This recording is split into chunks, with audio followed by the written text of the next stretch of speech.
Well, the midterm elections are here, and once again, the usual suspects, the corporate giants, are funding ballot initiatives.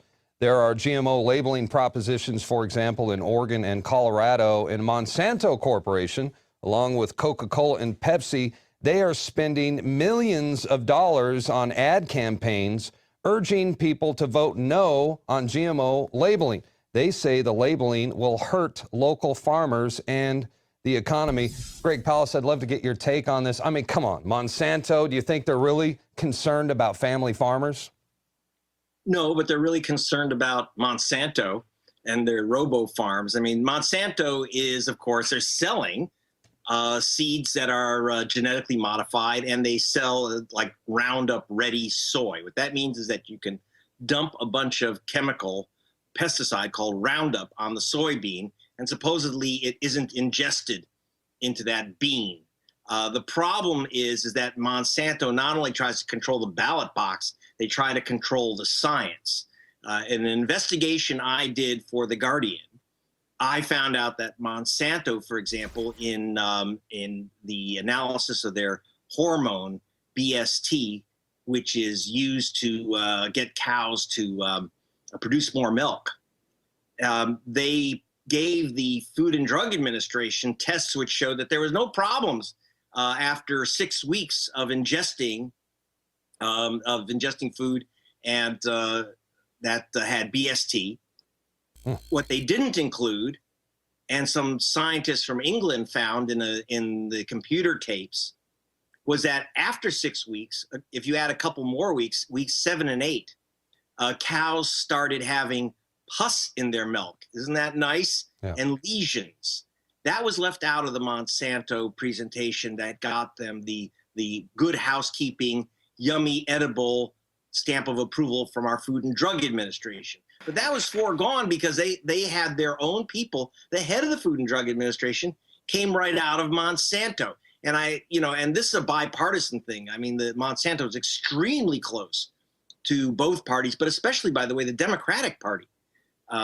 Hillary Clinton is very close to Shapiro, the head of Monsanto, and the head of the FDA was from Monsanto was appointed by Bill Clinton. So you have to understand that and both parties have played footsie with Monsanto. But the problem is that Monsanto is not being straight with us about what they're putting in these frankenfoods. Well, that's right. And I've always called them mad scientists, and they have the Democrats in their left pocket, Republicans in the right pocket. But let's talk some more about that, because this is a massive revolving door between Monsanto Corporation and positions in the federal government. I mean, isn't this an obvious, apparent, a blatant conflict of interest? Well, it gets even worse, because there is a world government, don't forget. When we're talking about the World Trade Organization, which controls the trade in Monsanto products, the Monsanto products, which are genetically modified, lab-created DNA, are on some of those products are on what's called the Codus Alimentarius, which is a list of foods which any nation in the WTO must accept. In other words, a nation can't say, "Ooh, we don't want that BST milk with with pus in it. We don't want that stuff." They can't refuse that stuff, Monsanto products, if it's on this codex. Now, how did they get on the codex with quite dangerous products? The answer is that they got the inside information on the secret codex meetings, which were passed to them by both U.S. and Canadian operatives who were supposedly working for their governments or the World Trade Organization, but in fact were passing the secret information to Monsanto so that they could work the lobby and get their robo foods on the international list. So you have to understand, our food supply is controlled by an international organization, the World Trade Organization. What is bought and sold in the United States and considered healthy is determined by in secret meetings by groups that Monsanto has tremendous influence over, and we basically are locked out of the room. So most people don't even realize that our food supply is actually listed for us, what can be sold and not sold by this international organization. Well, this should be the political discussion in America right now. I think it's very important. I think it's obvious that they want to control the world's food supply.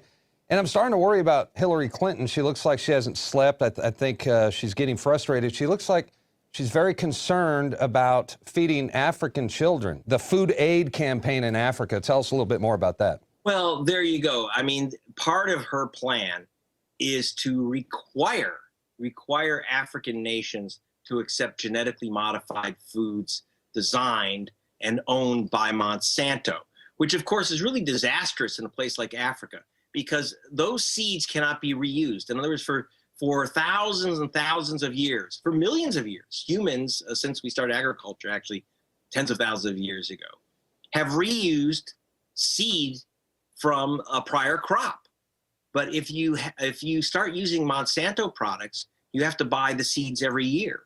And in poor nations, in Africa, it sounds good. Oh, we'll bring in these miracle high yield seeds, but it's disastrous for Africans because they can't use their naturally grown seeds. They can't reuse the seeds. So they become kind of slaves, a kind of seed colony of Monsanto. So we're back to a new form of colonialization, except this is genetically modified colonialization, not the old type with guys in pucka shorts and funny hats. I mean, genetically modified sounds Frankensteinish.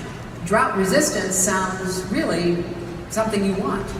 So basically, we're letting Monsanto, a care of Hillary Clinton, recolonize Africa. I don't think that's a very good proposition for Africans. No, they're saying they're doing this so Africa can become food independent, but in reality, they're becoming dependent on Monsanto, and I think that's the direction they're really going. Now, also, I was going to say, I cannot believe the money that they're spending on political ads here in America for this food labeling propositions.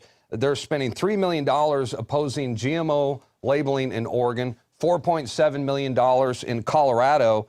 And I tell you what, Edward Bernays, the father of propaganda, he'd be proud at some of these ads because they're complete with, it's a typical cowboy, farmer wearing a cowboy hat, the concerned doctor or the smiling teacher, and they're telling everybody to stand with family farmers and vote no on GMO labeling. Agriculture is crucial to Colorado's economy. Proposition 105 would hurt Colorado food producers by forcing them to use misleading labels that conflict with national standards. Please stand with Colorado's farmers and vote no on 105. What do you think about all these ads that they're running on television right now? What they're telling you is don't label products that have genetically modified ingredients. Don't label them. They are arguing in favor of voluntary stupidity. They want to, in other words, stupidity is a profit center in America. The dumber the consumer, the dumber the citizen, the more junk they can sell you. And they're actually asking people to say, don't allow a farmer to say, this does not have genetically modified products in what I'm selling. So for example, in Vermont, you're not allowed by US law. You can't say that your product is using GMO-free milk. You can't do it in the United States. You're not allowed to actually say that. You're muzzled. The First Amendment does not apply to food labeling. So for example, Ben & Jerry's, to get around the prohibition on saying our ice cream doesn't have GMO milk in it, says, oh, we are part of a GMO-free organization. And every member of the GMO-free organization doesn't use GMO products. It's a way to get around the label police at the FDA. Now, at the state level, they're trying to stop any products from being labeled with their actual ingredients. Can you imagine? They're actually trying to make it against the law to put the true ingredients inside the box on the outside of the box. So Monsanto wants you to vote to be stupid, to not know what's in the box. If their products were so wonderful, if they were so safe, you would think that they'd want to say GMO modified ingredients, genetically modified ingredients inside. Yummy, yummy. You'll want this. Because if it's such a good idea, it's so healthy, people will clamor for it. It should raise their sales to be properly labeled. But they know. They know. Of course they know. And fool. not only buying something safe that way. That's right. And not only have they infiltrated our federal government, but they also control the federal courts as well. They are above the law. Now they have liability protection, no thanks to Obama, through the Monsanto Protection Act. And what's to stop these guys? And I'm surprised. Where are the liberals right now? Because a lot of the liberals, they're not making a fuss about this. I'm just trying to imagine if George W. Bush, if he signed off on the Monsanto Protection Act, wouldn't they be screaming about that? Yeah, well, that's the other thing is that, I mean, Monsanto is very smart. A really smart corporation understands you don't favor one party over another. You don't put your bet on one horse. Mm-hmm. You buy the racetrack. You fix the house, okay?